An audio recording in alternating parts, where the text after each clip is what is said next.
نعم الوكيل نعم المولى ونعم النصير. أعوذ بالله من الشيطان اللعين الرجيم. بسم الله الرحمن الرحيم. الحمد لله رب العالمين وبه نستعين وهو خير ناصر ومعين. ثم الصلاة والسلام والتحية والإكرام على أشرف الأنبياء والمرسلين سيدنا ونبينا وشفيع ذنوبنا وشفاء صدورنا مولانا ومولى الثقلين جد الحسن والحسين أبي القاسم محمد وعلى أهل بيت الطيبين الطاهرين المعصومين لا سيما بقية الله الأعظم في الأراضين الذين أذهب الله عنهم الرجس وطهرهم تطهيرا.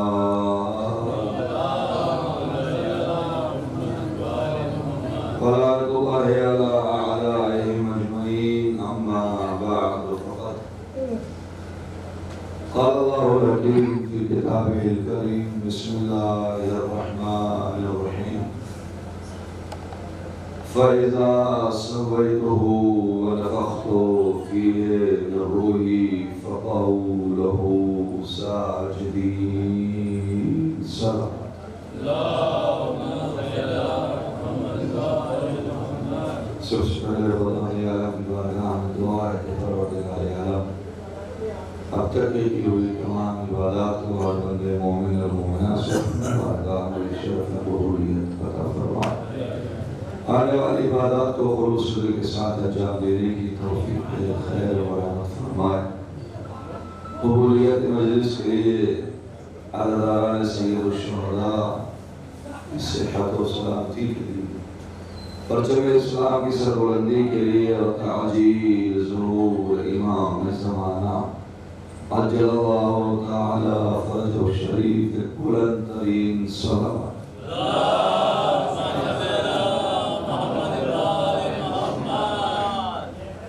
محترم ناظرین، جس آیہ محفل ہدایہ کو عنوان گفتگو قرار دیا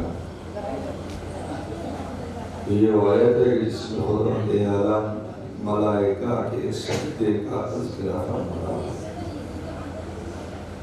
جس میں اللہ نے کہا تمام ملائکہ سے دیکھو جب میں اس کے اندر اپنی روح ڈال دوں تو تم سارے کے سارے ملائکہ سجدے میں چلے جانا. افعال نماز، ارکان نماز سجدہ ہے، رکوع ہے، تشہد ہے، قرات ہے، ذکر ہے. ان کے علاوہ اور بہت سارے اذکار ہیں جنہیں افعال صلاۃ کہا جاتا ہے. اور ان سارے افعال اور ارکان کو جو آدمی بصورت نماز ادا کرتا ہے اسے عابد کہا جاتا ہے. ساجد سجدہ کرنے والا، عابد عبادت کرنے والا. اب عبادت کا تنہا نماز ہی نہیں ہے، ہر وہ شے کہ جس سے خوشنودی پروردگار حاصل ہو جائے اسے عبادت کہتے ہیں. ہم جس جگہ بیٹھے ہیں اگر یہ اللہ کی خوشنودی کا سبب بن رہا ہے تو یہ عبادت ہے. اگر ہم کہیں بازار میں بھی ہیں اور ہم ایسی گفتگو کر رہے ہیں کہ جہاں اللہ اس گفتگو سے راضی ہو جائے وہ بازار میں رہ کے بھی عبادت ہے. عبادت کا مطلب خالی نماز اور روزہ نہیں ہے. کیوں؟ اس لیے کہ اللہ نے کہا میں نے انسان کو پیدا ہی اس لیے کیا ہے تاکہ وہ میری عبادت کرے. تو بھائی اگر اس عبادت سے مراد آپ نماز لیں تو اللہ نے ہمیں اگر نماز کے لیے پیدا کیا تو 24 گھنٹے تو نماز ہم نہیں پڑھ رہے ہیں. 2 رکعت صبح کی، 8 رکعت ظہر کی، 7 رکعت مغرب کی، اور نوافل لگائیں 34 کر لیجیے، 51 رکعت نماز ہوتی ہے. 24 گھنٹے ہیں تو نماز ہو گئی، عبادت کر لی. آپ کیا کریں؟ اللہ نے جو عبادت کے لیے پیدا کیا ہے. اور آگے بڑھیے روزہ، اس میں تو اور معاملہ کم ہو گیا. پورے سال میں صرف 1 مہینہ 11 مہینے کیا کریں؟ روزہ رکھ لیا، اور آگے بڑھیں گے تو حج آ جائے گا، وہ تو زندگی میں 1 مرتبہ ہے، 1 مرتبہ حج کر لیا، عبادت ہو گئی۔ اللہ کہہ رہا میں نے پیدا ہی عبادت کے لیے کیا ہے۔ اس کا مطلب یہ ہے کہ کوئی ذکر ایسا ہونا چاہیے کہ جو ہم وقت ہو رہا ہو، اور انسان جہاں بھی بیٹھے جس اعتبار سے بھی بیٹھے اسے اپنے پروردگار عالم کا خیال ہونا چاہیے، اسی کا نام عبادت۔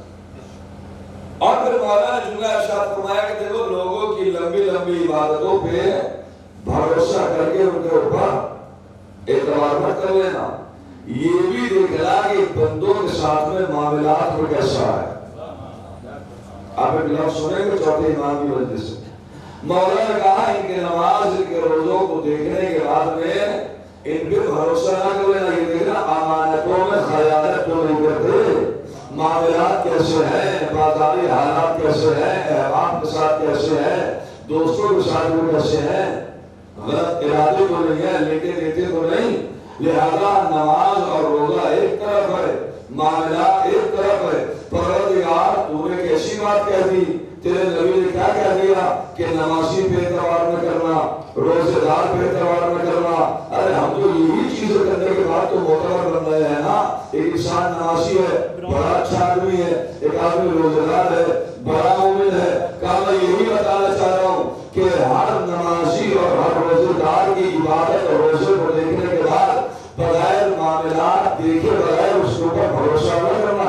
اس کا مطلب یہ ہے کہ یہ نماز، یہ روزہ جسے ہم انجام دے رہے ہیں، یہ ہماری پہچان نہیں بن رہا ہے، یہ ہمارے ذریعے تعارف نہیں بن رہا۔ کیوں؟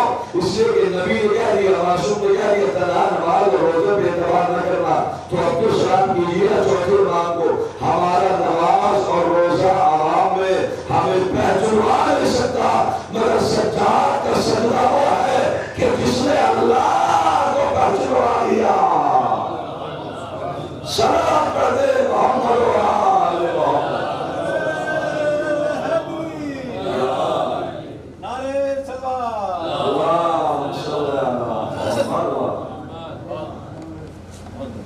مولا سجاد زین العابدین سید اور وہ کام تو خدا والے کیے، اور اس کے فوراً بعد 2 رکعت نماز پڑھی، نماز پڑھ کے بتایا خدا اور ہے بندے اور ہیں۔ صلوات پڑھے گا محمد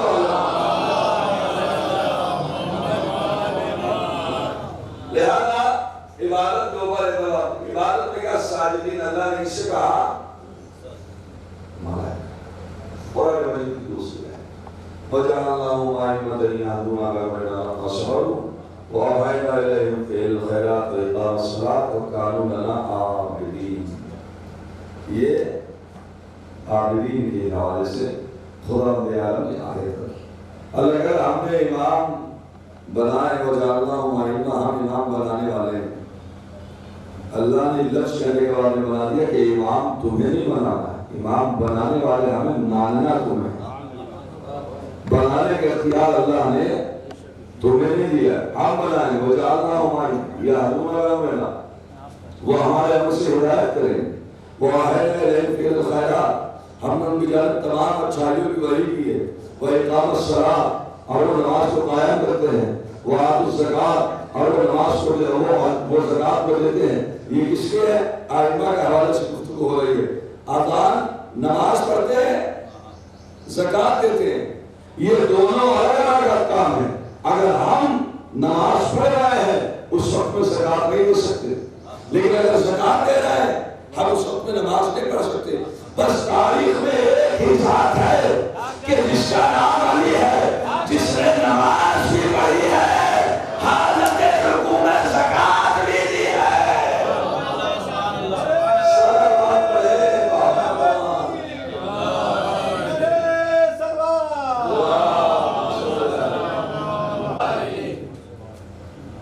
صرف ایک ذات، ورنہ اللہ نے مرسلین کو ساجدین نہیں کہا، ملائکہ کو عابدین نہیں کہا، مگر یہ امام صرف ساجدین نہیں، سید الساجدین، العابدین نہیں، زین العابدین۔ لہذا اللہ نے کہا دیکھو جب میں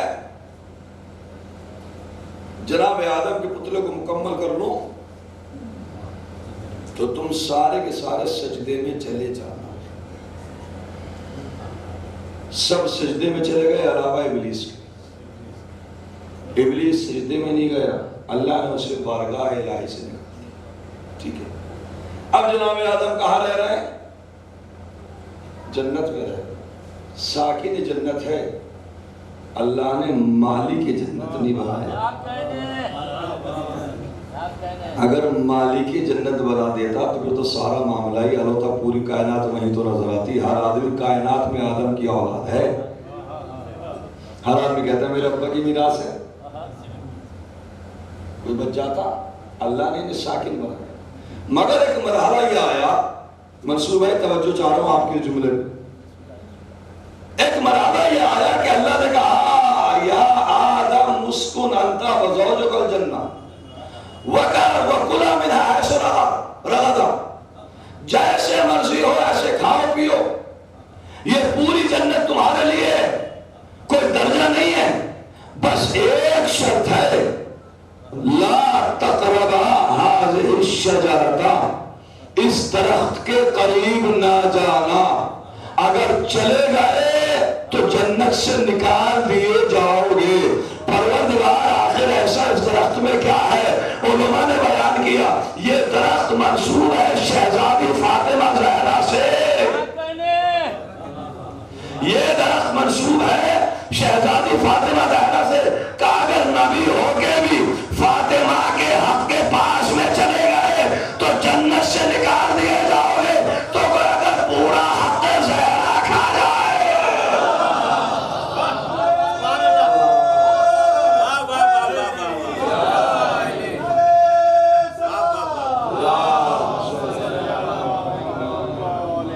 اب جو میں لفظ کہنے کے لیے جا رہا ہوں بہت غور سے سنیے گا، اسی کے لیے میں نے آپ سے کہا تھا۔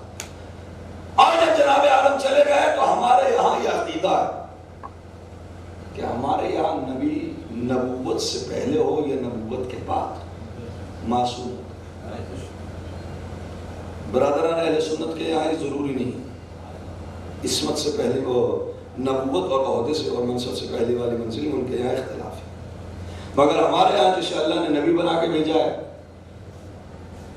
چاہے وہ پیدا ہی نبی ہو یا اللہ اسے منصب نبوت اور رسالت کی ذمہ داری کچھ سال گزرنے کے بعد تھے، مگر ہوتا معصوم ہے۔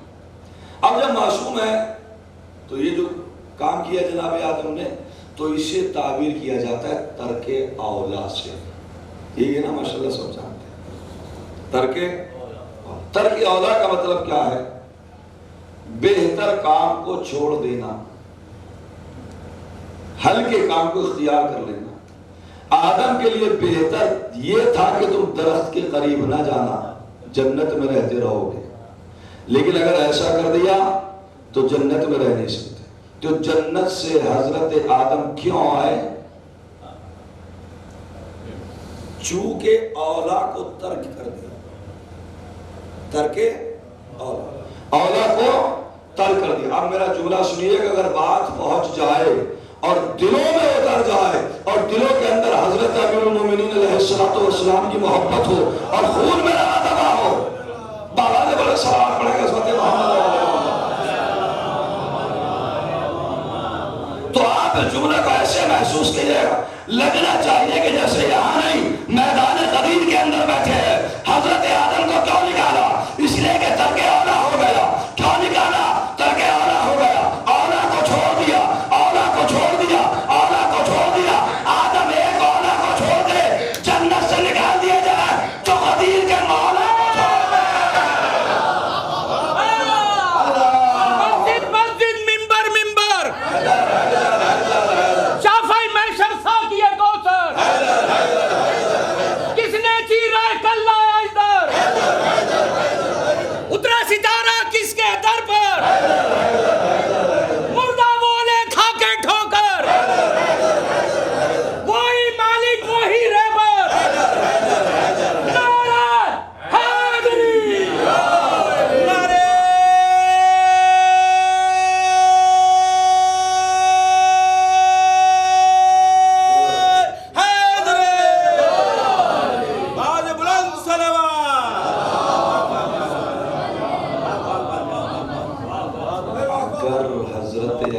جیسی ذات اولا کو چھوڑ دے تو جنت سے اللہ کہے نکل جاؤ، اور کوئی مولا کو چھوڑ کے کہے نہیں جنت ہماری، یہ سوتے ہوئے خواب نہیں ہے، جاگتے ہوئے خواب ہیں۔ صحابہ کہہ رہے ہیں محمد بس اللہ نہیں مانے، ایک جملہ کہہ کہ میں اپنی منزل کی جانب آ رہا ہوں۔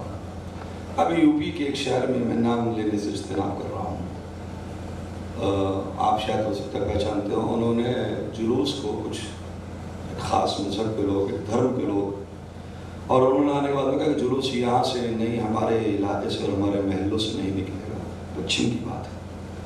اور انہوں نے جانے کے بعد میں شکایت اپنی درج کرا دی، جو سمجھ رہے ہیں وہ سمجھ رہے ہیں۔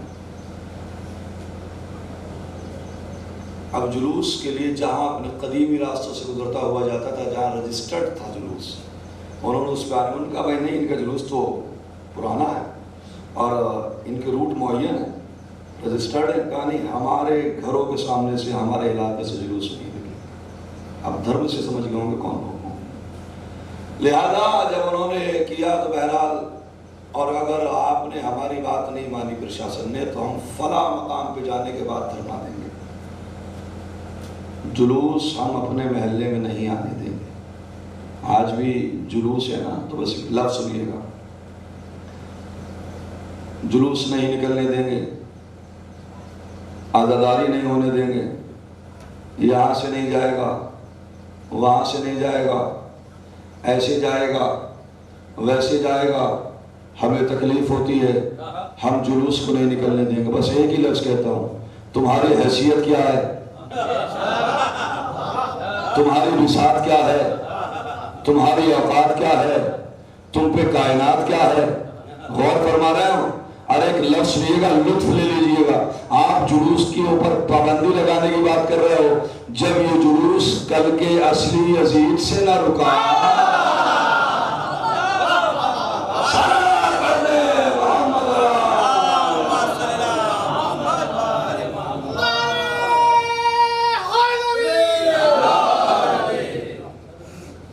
جو منکر ازا تھا، سب سے پہلا فرش ازا اسی کے گھر میں بچھا۔ یہی تو جیت ہے، جو چاہ یہ رہا تھا کہ میں انہیں علیہ باللہ ذلیل و رسوا کر دوں، انہیں نیست و نابود کر دوں، اور یہ کہا تھا کہ یہ باقی ہے علیہ باللہ، انہوں نے حاکم وقت کے مقابلے پہ خروج کیا ہے، لہذا یہ دین سے خارج ہو گئے۔ وہاں پہ جانے کے بعد میں جب پھوپھی اور بھتیجے نے خطبے دیے ہیں تو ہر جگہ کے لوگوں کی آنکھوں میں آنسو تھے، رو رہے تھے، ہائے ہمارے سامنے اولاد رسول کی حالت ہو گئی، اور ان کے اوپر اتنے ظلم کیے گئے۔ یہ تو وہی ہیں کہ جن کا رشتہ رسول اللہ سے ہے، یہ تو وہی ہیں کہ جن کا رشتہ امیر المومنین سے ہے، یہ تو وہی ہے کہ جو فاطمہ زہرا کی اولاد ہے۔ زمانے نے ان کے ساتھ میں کیا کیا؟ لہذا وہ یزید جو حسین کو صحرا میں مار کے ختم کرنے کی کوشش کر رہا تھا، زینب نے ذمہ داری سنبھالنے کے بعد میں شام میں جا کے کہا میرے بھائی، اب اگر شام میں جا کے یزید کے تخت کو الٹ کے نہ آؤں تو مجھے زینب نہ کہے۔ مگر اس کے لیے بی بی نے بڑی قربانیاں پیش کی، ایسے ایسے واقعات اور ایسے ایسے حالات آ گئے کہ علی کی بیٹی کو سربراہانہ دربار یزید میں بھیجا جانے لگا۔ علی کی بیٹی نے انکار کر دیا۔ 3 دن قافلہ بیرون دربار یزید روکا۔ کیوں؟ اس لیے کہ ابھی دربار کو سجایا جا رہا تھا، آئینہ بندی کی جا رہی تھی۔ آپ کبھی بڑے بڑے مالز میں جاتے ہیں، بڑے بڑی جگہ پہ جاتے ہیں تو وہاں چاروں طرف شیشے ہوتے ہیں، آپ کو ہر طرف اپنی ہی شکل نظر آتی ہے۔ اس انداز سے دربار کی آئینہ بندی کی گئی کہ جہاں بھی اولاد رسول دیکھے انہیں اپنے چہرے نظر آئے۔ اندازہ لگائیے گا سروں پہ چادریں نہیں ہے۔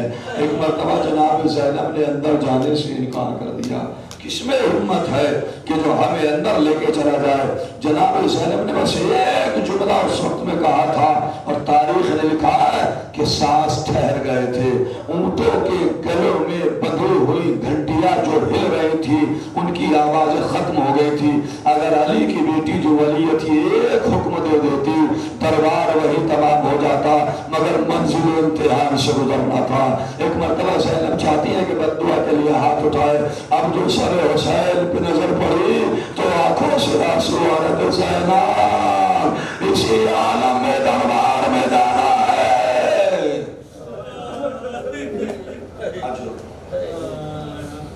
قافلہ دربار کے اندر پہنچا، یزید کے سامنے سر حسین پیش کیا گیا۔ بس 2 جملے گفتگو تمام۔ شمر نے جب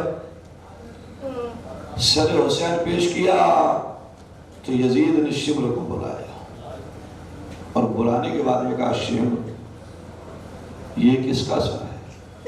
توجہ ہو کے 2 لمحے میرے ساتھ میں جڑ جائیں، یہ کس کا سر ہے؟ کہا یہ سر حسین ہے۔ کہا نہیں، یہ حسین کا سر نہیں ہے۔ تجھے کیسے معلوم؟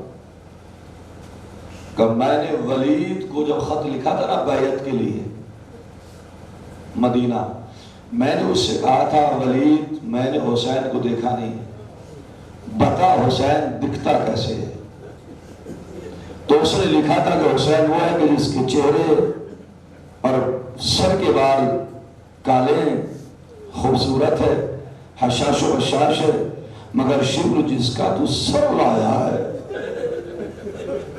اس کے سر اور ڈاڑھی کے بال سفید ہے، اس کے چہرے پہ جھریاں پڑ رہی ہیں، ایسا لگ رہا ہے کہ جیسے اللہ کسی بہت بیمار آدمی کا سر ہے۔ ایسا تو نہیں کہ تو نے کہیں انعام کے لالچ میں آنے کے بعد سر حسین کو بیچ کے کسی اور کے سر تو نہ لے لیا۔ ایک مگر شکر کہتا ہے وزیر تجھے کیا بتاؤں، یہ سر حسین ہی ہے، مگر میں نے اسے اپنی آنکھوں کے سامنے بولا ہوتا ہوا دیکھا ہے۔ ارے جب اس کا پاس گیا اس کی کمر جھک گئی، جب اس کا کمر گیا اس کے سر و داڑھی کے بال سفید ہو گئے۔ کہنے شمر مجھے یقین نہیں ہوا کہ یہ سر حسین ہے۔ شمر نے کہا اچھا میں تجھے بھی یقین دلا دیتا ہوں، تجھے معلوم ہے نا کہ حسین کی 4 سال بیٹی اپنے بابا سے پیار بہت کرتی ہے۔ ہاں کہا بلاؤ سکینہ کو۔ سکینہ کو لائے گا کہ سکینہ اپنے بابا کو دیکھو گی؟ ہاں کیوں نہیں دیکھو گی میں اپنے بابا کو؟ تشت جس کے اوپر سر، جس میں سر تھا اس کے اوپر کپڑا تھا، کپڑے کو ہٹایا گیا، ہٹانے کے بعد کہا سکینہ یہ تیرے بابا کا سر ہے، دیکھ لے پہچان لے۔ سکینہ دوڑی بابا کے سر کی طرف، شمر نے روک دیا ایسے نہیں، اگر تیرا بابا تجھ سے پیار کرتا تھا تو آج اپنے بابا کو اپنی آواز دے، اگر تیرے بابا کا سر کے تیری آواز میں آ گیا تو میں سمجھوں گا تیرے بابا کا سر ہے۔ ایک مرتبہ شمر نے کہا یزید دے، سکینہ نے چلے ہوئے دامن کو اٹھایا، اے میرے بابا ارے شرابی کا دربار ہے، بیٹی کی محبت کرتا میری آغوش میں آ جا، سر حسین اٹھا۔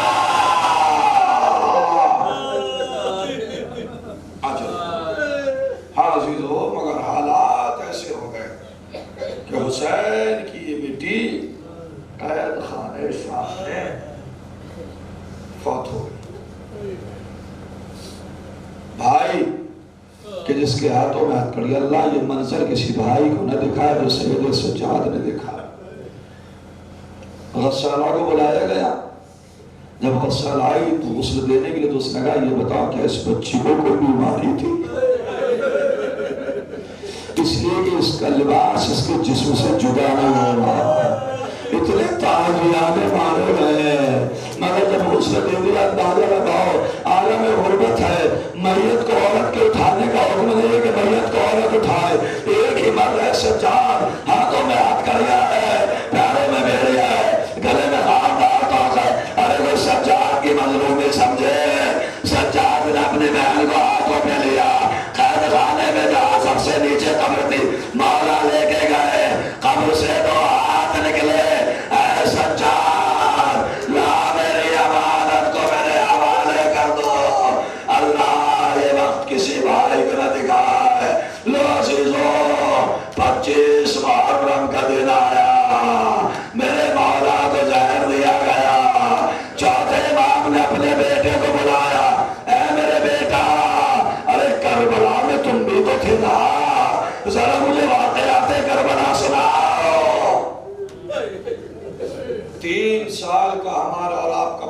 امام میدان کربلا میں، باپ کا سر بچے کے زانوں پہ. میرے لال اب میرے حالات یہاں سے جانے کے ہو رہے ہیں.